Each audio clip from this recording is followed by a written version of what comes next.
Welcome, everybody. It is my delight and my pleasure to be doing these webinars and to be talking to all of you. I can see we have people from all over, and I'm really excited about that. And this is something, like Hillary said, that we're planning to do from time to time and offer it as a free education for the community. And we thought it would be perfectly appropriate, timely for us to be doing one on holidays and boundaries. And certainly boundaries are always an issue around the holidays, but with the pandemic and COVID and all the other things going on, this particular set of holidays are even more challenging, right? So what are boundaries, right? A boundary is a verbal or a non-verbal signal that we send to protect our bodies, our minds, and our spirits. Now, here's the thing. We are all relational beings. From the moment we are born, we are in relationship. And so we're actually negotiating boundaries from a very young age. You think about an infant, and somebody comes right up to the infant and goes, "Ah!" And the infant goes, "Ah!" and, you know, puts its arms out and creates it, cries.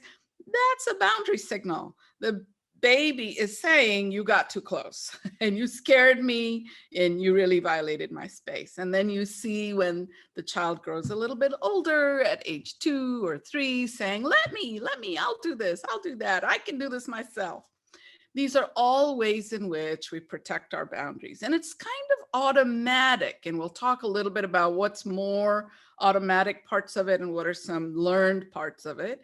But we do it automatically because boundaries are about safety and integrity. It's about being respected, but also, you know, when we're children, we don't know about respect, but when childhood, what we're really trying to do is protect the integrity of our body, to protect and sort of be safe from things that are unfamiliar and scary and strange. And so we have a very instinctual way of doing this. A boundary issue, though, is usually triggered. So it's rare that you're sitting by yourself in your room and suddenly have a boundary problem. So it's usually triggered or activated when two things, people, environments meet. All right, I'm walking through the living room, somebody moved the couch, all of a sudden, wham, I hit my leg against the edge of the couch. That's a boundary I just collided with. But, you know, with a thing or an object, I just move it out of the way and I go on. With people, it's a little bit more challenging because that person also has their own boundaries that they're trying to protect, and I'm trying to protect mine. And then in environments, depending on whether I'm in charge or I'm coming into an environment where we're all equals, boundaries may be protected differently, right? But think of boundaries like tectonic plates. If you know anything at all about the way earthquakes function, work, this is a very simple version of it. So for any of you that are scientists, don't call me out on my science here, but the way that I understand it, you know, earthquakes happen because there are two plates that are lying next to each other and there's a little movement. And if one plate slides smoothly under the other plate, you're not going to have an earthquake. But if the plates have any friction at all, if one wants to move and the other one doesn't want to move, that's when you're going to have an earthquake.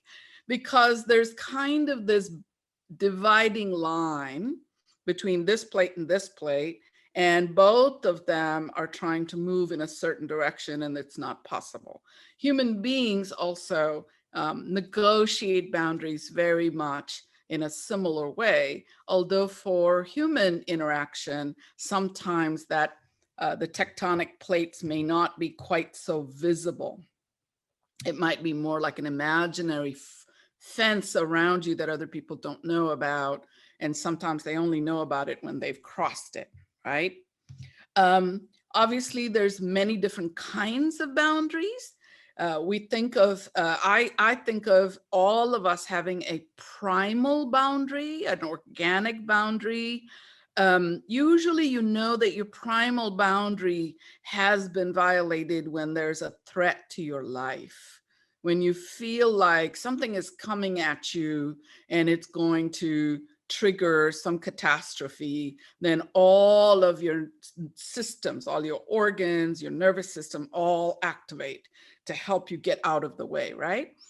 There may also be some cellular boundaries. There's a word that has been coined in the science called interoceptive. Interoceptive awareness is having an awareness of how my internal system is doing. And we don't think about this very much, but if you ate something that isn't agreeing with you, right? There is an interoceptive awareness that says, my stomach is struggling with this piece of food. So then it's going to send a boundary signal. And the boundary signal it might send is a feeling of nausea, or you might lose your appetite. Then all of a sudden you don't want to put any more food in there. Your body is letting you know, give me some space. Give me some time. I don't know what this thing is that you just ate, this fried stuff, and I got to figure it out and digest it. Those are intuitive, automatic. We don't have to think very much. Some of us are better at reading these interoceptive signals and some of us are not. There are other internal and external boundaries, right? An internal boundary is one that I feel on the inside in the form of thoughts, feelings, emotions. And external boundaries is what's more obvious, right? Between me and another person. And when there is a relationship or an interaction with another person, when there's safety and there's good boundaries, we negotiate as equals, we engage in this beautiful dance. If not, we end up in what might feel like oppression or coercion. And oppression can be on an individual person-to-person basis, but it can also be environmental, systemic, right? So that sort of sets up a different set of rules and concepts that we have to negotiate when we're talking about environmental boundaries. Boundaries can also be emotional, right? I'm feeling something and somebody's telling me, don't feel that thing. I'm going to say, hold on a second, wait a minute. Or I'm starting to cry. I don't feel like I'm allowed to cry in this environment with all these people. I'm going to leave the room and I'm going to go to another room, to the bathroom, and cry. That's an emotional boundary that I am setting, saying I need some space, privacy.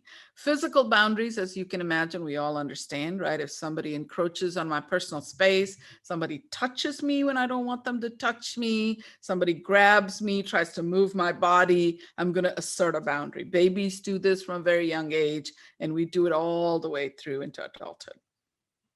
A spiritual boundary might be a little bit more subtle, but a spiritual boundary is about authenticity. It's about, who am I and how do I want to be related to? How do I want to be seen, right? I don't want to be a woman in my middle age or later and be treated like a kid, right? I don't want somebody calling me a little girl. I don't want somebody patting me on the head, even though I'm kind of short and a lot of people could. And that for me may feel like more of a spiritual boundary.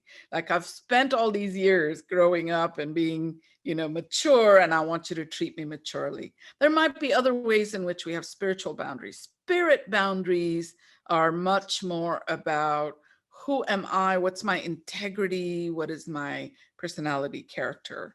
Obviously, we can have other kinds of boundaries that are more about time boundaries. I said, I'll talk to you for an hour and you are keeping the conversation going. And I'm like, I got another call. Sorry about that. Work-related boundaries in terms of workload, in terms of what my job description is, right? Boundaries can be clear. So job descriptions are a great example of clear boundaries, right? I apply for a receptionist job. You don't expect me to go run the board meeting, right? If you do, then I'm being asked to cross a boundary. Boundaries can be diffuse. Diffuse boundaries are common in families, right? Certain cultures, certain environments with the family. There might be a diffuse boundary. If we all went into a sauna and there was a expectation, we're all going to get, into our birthday suits and we're going to wear a towel, go in there and take off our towels. That might be a diffuse boundary that nobody talked about, and it's not entirely clear, what's allowed, what's not allowed. And then rigid boundaries are boundaries where there's certain taboos, there are certain expectations that either you know or don't know, but when you cross it, whoa, you get punished, you get a huge consequence from somebody, right? How we respond to boundaries can also be influenced by some of these qualities of boundaries, right? If I'm a bulldozer, then I'm very good at taking care of myself, right? But my version of self-care might actually encroach on other people's boundaries, right? My husband and I have had this conversation multiple times where I'll say to him, "You want to go out to dinner?" And he'll say, "I'm not hungry." Right? He's setting a boundary, but he's really good at doing that. He's good at eating when he's hungry and not eating when he's not hungry. Guess what I'm asking? I'm not really asking if he's hungry. I'm asking him, do you want to join me in a meal? So it's important for me to understand that he's good at setting boundaries for himself, and that's how he takes care of himself. It's also important for him not to bulldoze me and say, "No, why would we go out to eat? I've already eaten. Why haven't you eaten?" That would be a bulldozer kind of behavior, right? Doormats function as if they have no boundaries at all. So there is a boundary, or there's an expectation of a boundary, and a doormat basically says, you know what, you can do whatever you want. You can come into my house and you can put your feet up on my coffee table and you can throw your clothes all over the floor. And, it really bugs me and bothers me, but you're my guest and I'm just going to let you do whatever. So how we respond to boundaries may be specific or may be related to whether the boundaries are clear, diffuse, or rigid. And it may also be related to how we're raised, right? We know how to set boundaries better when we have some awareness of our own needs and wants and how to stand up for ourselves and how to do it in a way that doesn't encroach or upset somebody else. So this is what we call differentiation. Babies are fairly undifferentiated. They don't know the difference between when I'm feeling hungry and you're feeling hungry. So if I'm feeling hungry, I assume you can read my mind. I assume you feel it too. So I'm going to cry and I'm going to get angry if you don't meet my needs. Now, by the time you're 10, 11, 12, we expect you not to behave that way. We expect you to have enough differentiation so that you know the difference between when you're hungry and when other people may or may not be hungry. And you begin to learn to say, "May I have some food, please? May I be left alone, please? I need a little space, please," whatever that boundary is, right? The key to differentiation is being able to stand up for myself without making the other person a bad guy, without saying, "Why are you doing this to me? Why do you keep asking me if I'm going to eat some more food? I'm full." Well, maybe the other person had no way of knowing that you were full. So differentiation is a skill that we learn through life on how to set these boundaries in a way that are healthy and that are in ways that are take care of me, but don't necessarily impinge on or make somebody else feel bad for asking me what they're asking. A lot of us don't know how to do this. We grow up in families where we either are treated to emotional cutoffs. Emotional cutoffs are things that happen in families, interactions that happen in families where one person says, "That really upsets me. It upsets me that you decided to go buy her a Christmas present for $500 and what I got was a sweater. And then my parent says to me, 'I'm not going to talk to you,' and gives me the silent treatment for the next 2-3 days, or maybe doesn't even invite me to family gatherings." That's an emotional cutoff. I'm being punished, or I'm being told that if I assert a boundary, I'm going to lose the relationship. Enmeshment, on the other hand, is being able or finding ourselves in families where there's not a lot of boundaries and we're expected to take care of each other even at the cost of ourselves. And you see how whether you have emotional cutoff or enmeshment, that differentiation becomes hard to do. right? It becomes harder and harder. You're expected actually to behave according to the family rules, and that may or may not help you keep your own boundaries. Why are boundaries difficult? A lot of times we don't know our own needs. We've never asked ourselves, what do I want in this situation? Because we've been taught to just go along. Holidays are particularly times when people just go along because something was done the way it was always done, you know? Lack of role modeling. Again, they see mom makes roast beef all the time because dad likes roast beef, but then mom has never said to dad, hey, I don't like roast beef, right? And now all of a sudden they have a meal that several of them are sitting there going, I don't really want this, but they're doing it anyway. Lack of knowledge and skills, right? Not knowing that there's a thing called boundaries and that we're allowed to assert them, that all human beings have boundaries, that all human beings want clear and good boundaries in relationships might prevent us from actually asking for it, even if we can feel the discomfort. And the skill part is most of us don't know how to be assertive but gentle. We know how to be passive and compliant and just go along, or we know how to be aggressive and get in a fight and say, how dare you and why did you? We don't know how to be in the middle where we're able to negotiate this boundary. And that is something we learn from watching our parents, our siblings, our teachers, people around us, from the media. And sometimes what we learn is actually dysfunctional. It's not very healthy. A lot of times people wait too long to set a boundary. They have gone to somebody's house and that person just walks, they give them the guest room and they walk in on them without knocking, and they've agreed, they've allowed it to happen 3 or 4 times, 5 times, and then the 6th time they're like, really? Will you learn to knock? And the other person goes, whoa, you haven't said a thing all week. I've been doing this. You didn't say a thing. Now, why are you mad at me? Well, because this person waited too long. They were actually feeling the discomfort.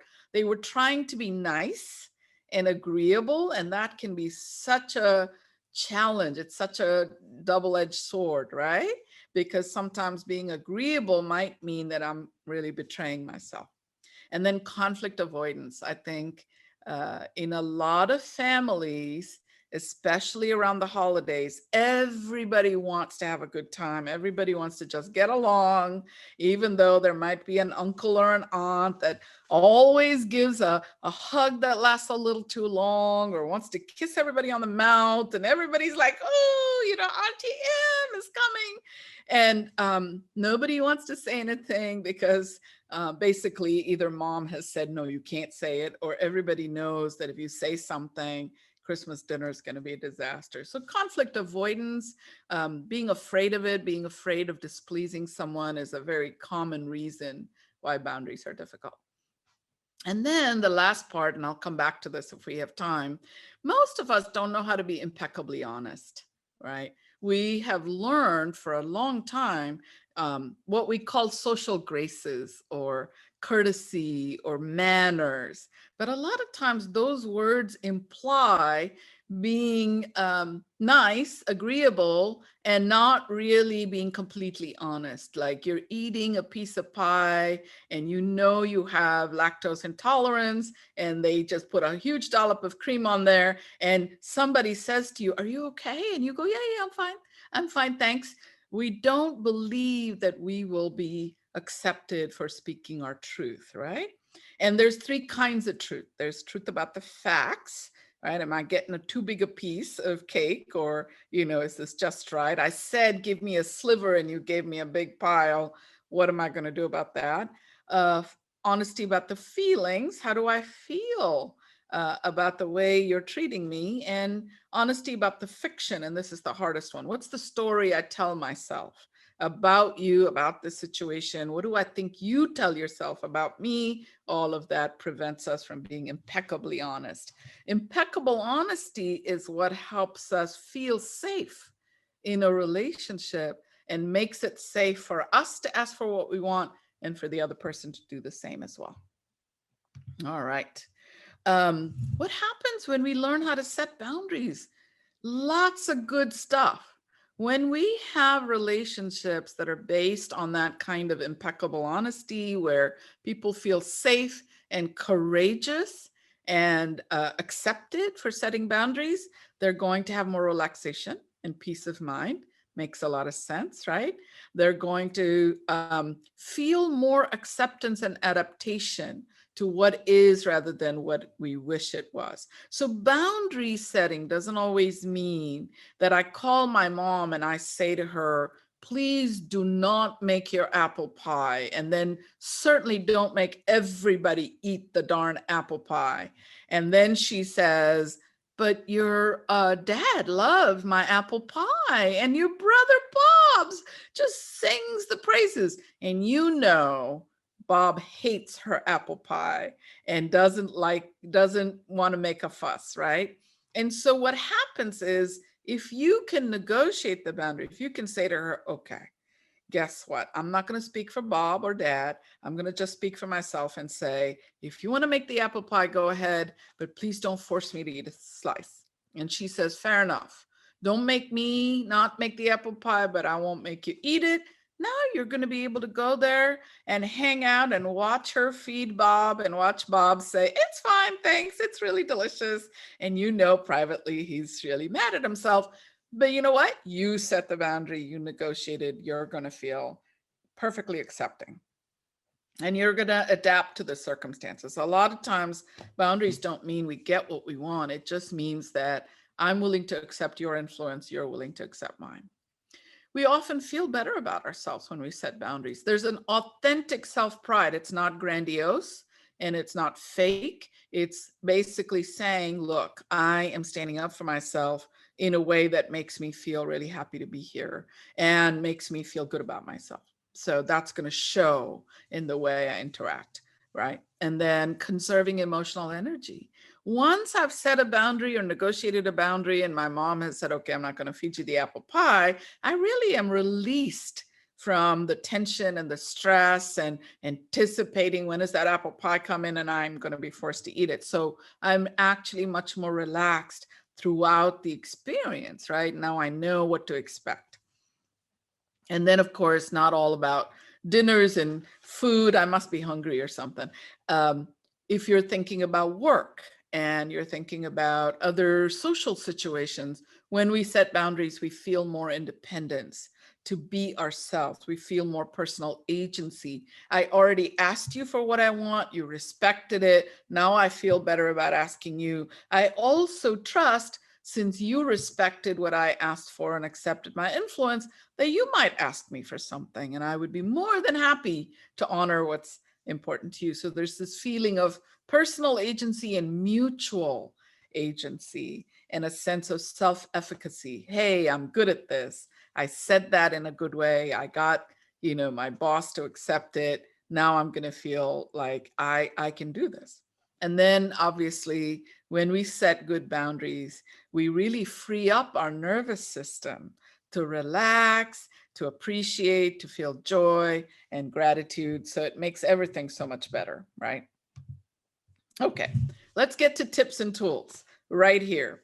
So generally speaking, when we're talking about boundaries, we want to start with trying to understand ourselves. What are my rights and choices here? I don't want to necessarily, again, sorry, going back to Christmas dinner, if I want to understand what are my rights and choices, I may not want to call my mom because she's going to have a bit of an agenda. She may not even be aware of it. She might say things like, well, you absolutely can't refuse to kiss Auntie M.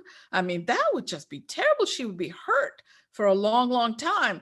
And so you are going to just believe that, right? You're going to go, okay, I guess that's the way it is. I'm going to have to, keep my mouth shut and put up with it. But if you talk to somebody else who's outside the situation, they might be able to help you figure out, how can you have a conversation with Auntie Anne? How can you avoid? How can you set up the situation where you don't have to put up with something you don't want without causing a ruckus, right? That's often what we're trying to do. Know that your body and your senses are constantly sending you information, right?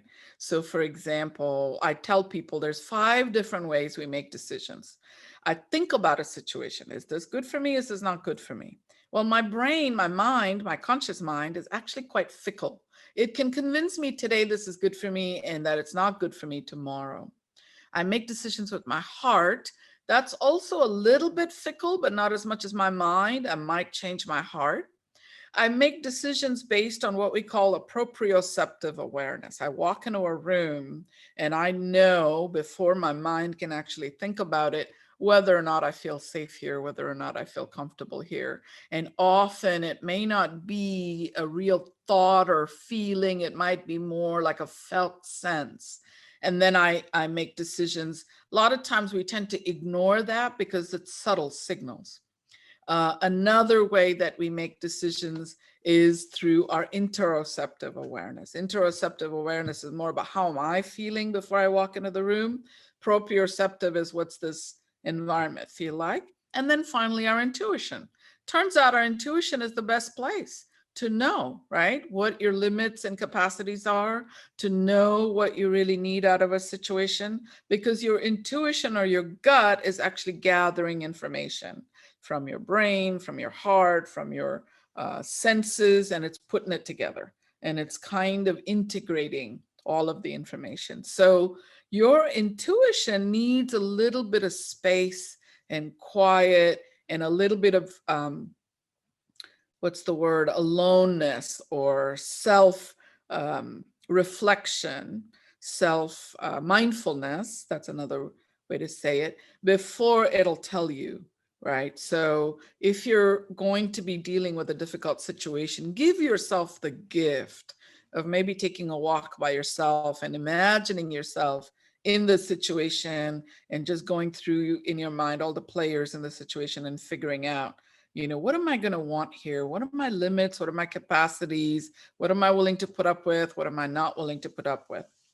The key here is to begin to detect way before you've reached your capacity, because we're not very good at setting boundaries when we're over the limit or very close to the limit. Always think about and express your culture, your values, your dreams. This is also about spending some time with yourself ahead of time, asking, what are my values? What are my values about the holidays? What are my values about some of the religious parts of it? Or maybe what are my values about what makes for a good Christmas? What makes for a New Year's party? That kind of thing. So learning to set limits before hitting capacity. So if you are detecting your limits and capacities all along and spending time with yourself, at some point, you're going to know when you're sort of 3/4 full, right? That is the time to begin to set the limit. That is the time to begin to back up a little. You don't have to back up all the way there, right? Because when you set limits before you've hit capacity, you have some flexibility. You have some power and some integrity. You can say to somebody, you know what, I'm done. I want to go home now. And your partner might say, I'm not ready. Uncle Bob is going to play the guitar in a minute and I really want to watch him play the guitar. And you will have the ability to go, oh yeah, okay. All right, fair enough. Let's do that. Let's give it another 15, 20 minutes, because you're setting your limit before you've hit it. Building that container for discomfort is a really important thing in a general rule of thumb in setting boundaries, because when you set boundaries, not everybody's going to agree or accept or be happy about it. When you set a boundary for yourself, somebody else might have wishes for you, may want to persuade you, coerce you.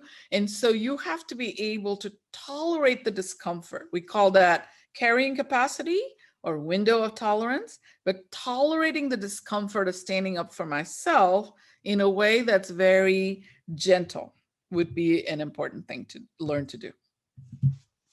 So here are some specific tools, right? So in terms of values clarification, write out a 3-sentence statement about who you are and how you want to be experienced in relationships. And then carry it with you, memorize it, so that you are able to say that to people very easily and smoothly. Oh, this is what I am. This is who I am. This is how I do things. This is what makes me feel better, right? So that you're not having to think on the spot when somebody says, you want to come play, poker? and you want to play, you want to go to the bar, and you're thinking, wait, it's 11 o'clock at night. I'm not ready to go to a bar now. I want to hit the bed. You have to then think of, how am I going to say this? So knowing who you are, thinking ahead of time is a good idea. Using a gentle startup formula. So in Gottman therapy, which is a kind of therapy that I'm trained in, we call this the gentle startup formula. It has three parts: I feel, followed by an emotion; when, followed by a neutral description of the scene or situation; and I wish, followed by, a positive request. So, Mom, I feel really happy to be here for Christmas.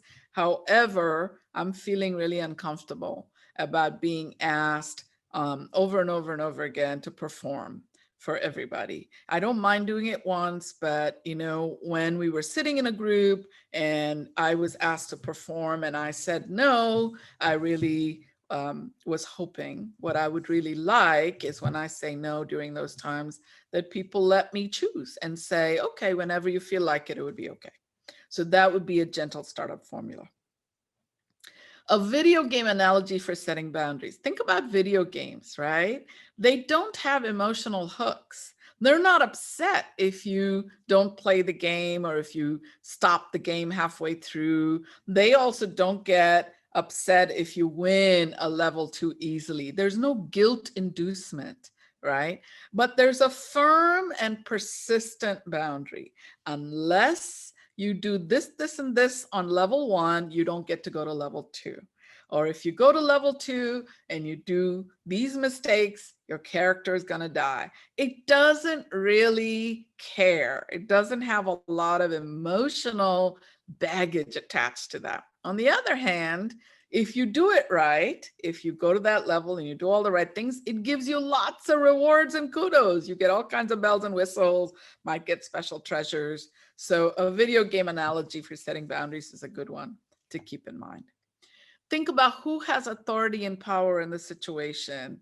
And it doesn't help to try to set boundaries when you're not in power, when you don't have authority in a situation. So you might have to, again, think about what are my rights? What are my capacities? What are my limits? What is my leverage in this situation? When you're setting boundaries in a relationship that's an ongoing relationship, one where you're seeing this person every day or every week, then think about setting small boundaries often, doing things that are small but consistent, rather than coming at it with like a ton of bricks, okay? Start with, okay, here's what I would like, please. When I wake up in the morning, I need my first cup of coffee before somebody starts hitting me with the news of the day. Big often becomes volatile. So keep that in mind. And you always want to be observing, reflecting, journaling, meditating, trusting your inner wisdom. It's really about practice. The more that I practice drawing, getting in touch with my inner wisdom, the more that I'm really clear. And the more that I journal and write about what happened there and where did that go and why did I do this and what could I have done. And meditation is really about, sitting still and observing your own process without judgment. You begin to have insights. You begin to have some wisdom about what could have happened there. So this is where I'd love to make this interactive, and I'd love to see some questions, maybe some chat messages, whatever you feel like doing. Let's talk about some situations that you have dealt with, right? So typical scenarios relating to personal boundaries, talking about politics, especially in 2020, talking about economy, religion, getting judged about your body, clothes, or weight, mentioning personal life events, mistakes that were made, right? Your uncle or aunt at Christmas time saying, where's that young man that you were dating last year? And you're sitting there with your new boyfriend. Eating more food, right? So I want to invite you all, as you're looking at these typical scenarios, we actually did a little poll and asked a whole bunch of people, what are some typical scenarios that make you nervous about the holidays and about, what you might have to set boundaries around. So we want to see if any of you have some situations that you would like us to talk about. Happy to answer questions here. So the question says, I set boundaries with my family by being truthful about a traumatic event that happened with the family member.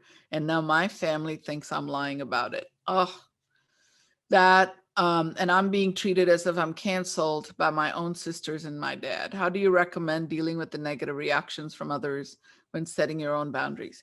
Okay, fabulous question. Very tough question. The biggest challenge with trauma that happens, with anything that happens that's uncomfortable and traumatic, is not just that you tolerated and experienced a trauma, but that you were then vulnerable with other people about it. You shared, you probably had a lot of emotions when you were sharing, and their reaction adds to the trauma, particularly being told that you're lying about it. I hate to say this, but that is a common reaction that many, many trauma survivors experience. It is so incredibly painful, but it is common. So how do you deal with it? Now it sounds like sisters and dad are, sort of acting like you didn't say anything, or that you're not someone that they are connecting with after that event. And so a couple of things, right? First is really prioritize self-care. This might be one of those situations where you sit down and journal through the whole situation, write out all of the situation. Here's a journaling exercise that I really like, that I give to a lot of my clients. Take a notebook, and on the left-hand side of the notebook, write from the part of you that's wounded, upset, angry, triggered, that wants to say all these awful things about them, or maybe says awful things about you. Write it all out. Close the book, walk away, come back an hour later, a day later, read what you wrote, and then respond to yourself. But try to respond to yourself from a point of view of a nurturing parent, a loving parent. See if you can channel a wise, loving voice that reads everything you wrote on the left side and responds to it, both with validation, with confirmation. Yeah, you're right. You talked to your sister and did the best you could to explain to her what happened, and really you expected as your sister that she would be on your side. So it must be so painful, right? So that this nurturing voice in your head gets some is invited to respond, and also is able to develop its own voice. Because when we put all our eggs in the basket of somebody in our family and expect them to take care of us, this is one of the things, if they do that, if they respond badly, we end up carrying more trauma, right? So I hope this is helpful, this answer, but I'm happy to continue talking about this if there's more you want to say. But thank you. That's a really powerful question. I see that there's some more comments in the chat box, so let me just look at that. The hardest boundary for me to keep around the holidays is my ability to say no, and allowing my no to be a full sentence without further explanation. What a beautiful comment. Exactly. And here's where I would say, if you say no when you're at 75% capacity, then somebody says, why? Why is it a no? You will still have a little bandwidth to be able to explain, or not, but maybe to say, I don't really want to go into it, but can you please respect that it's a no, right? When we are setting boundaries after we've reached our capacity, not only do we want to just say nope, we also then have no tolerance or patience for somebody saying, tell me more, explain to me.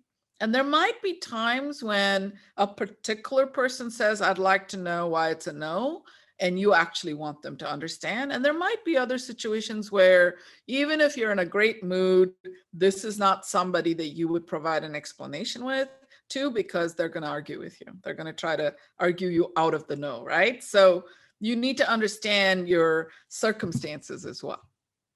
Great comment. Yeah, so This is about setting boundaries around racial and cultural identity, telling others when someone is insensitive or racist, not spending time with people who undermine my need to feel connected to people who share my culture. Yeah, one of the hardest things, right? Again, 2020 has been a year of great awakening and awareness that many of us have been invited to really think about ways in which we're insensitive, uncaring, and really, ignorant because of privilege, because of our blind spots. And so then we are really beginning to learn and need to learn how to have these conversations with people and how to hear feedback, right? Being able to give feedback. And again, Dr. Ayana, I want to say that's totally true, that if you're trying to give feedback and it's something that has wounded you, that makes it really hard if the other person is insensitive or racist.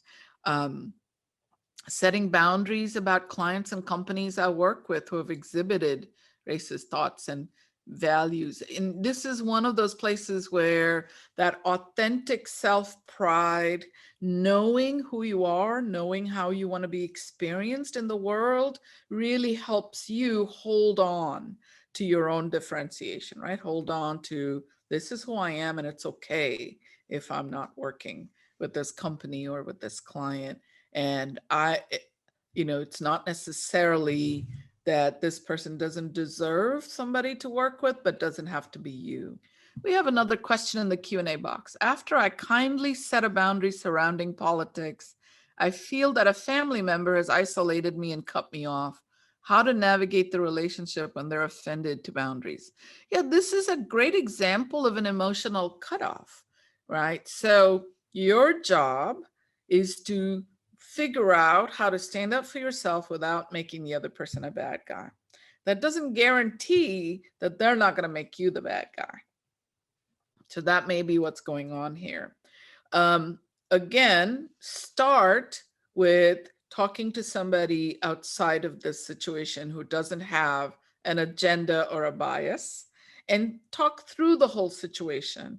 Talk about who this person is, and not just their beliefs about politics, but you might want to think about what is their personality, what is their emotional history, what could be underneath or behind their inability to hear a boundary around politics, right? I have a colleague who is, we'll get on a professional call and then we'll end up talking about politics, right? And this is one place where I feel like, because I want to preserve the relationship, that I shouldn't set a big boundary, but I set small boundaries often. So what I'll do is say something like, I hear you. I hear that this is really upsetting to you, but I was really hoping that we would talk about this other thing. So I'm not necessarily responding to the conversation about politics. I'm not actually setting a rigid or aggressive boundary there, but I'm redirecting. I'm constantly redirecting. However, in your situation, you have already set the boundary and they cut you off. I would say talk to other people who know this person. See if you can get some insight into what's going on with them. It may be about politics. It may also be about there's just a lot going on and they're really overwhelmed. And then strategize about how can I reopen the relationship without sending the message, therefore, whatever you believe is okay. You have to decide, where am I going to draw that line with this person? I hope that's helpful. Yeah, great questions, y'all. Okay, how can I deal with someone who reacts in a violent manner when I set a personal boundary of any kind? They have expressed feeling hurt by my boundaries several times before, even though they're reasonable boundaries. Okay, so this is about mutual respect and accepting influence, right? So this person, when you say violent, that concerns me a little bit. I'm not sure exactly what level of that violence is. There is absolutely no reason to put up with a boundary violation that injures you physically or damages you emotionally.